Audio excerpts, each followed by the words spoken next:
प्यार करे के तेही सिखैले गइल फिर ठुकराई के हर जाई रे। जखम न जाई दवाई से हर जाई रे। जखम न जाई दवाई से।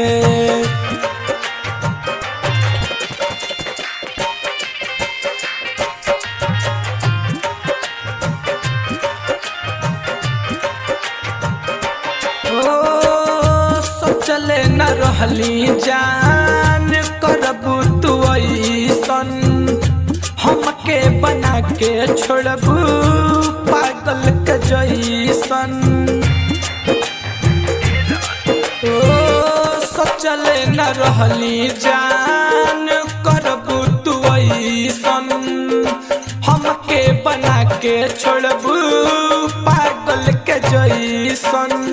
वादा तेरी कैसन कैले गइले नहीं निभाई के। वादा तेरी कैसन कैले गइले नहीं निभाई के। हर जाई रे जखम न जाई दवाई से हर जाई रे। जखम न जाई दवाई से।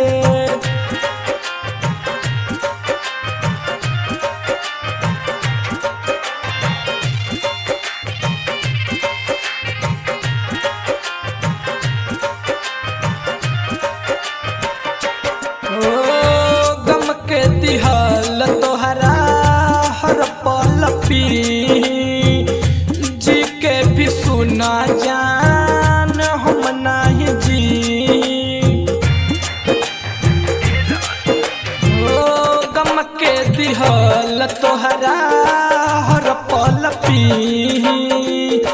जी के भी सुना जान हम नहीं जी। खुश बाटू मन के भुलाई के। खुश बाटू तू गोरी और मन के भुलाई के। हर जाई रे जखम न जाई दवाई से हर जाई रे। जखम न जाई दवाई से।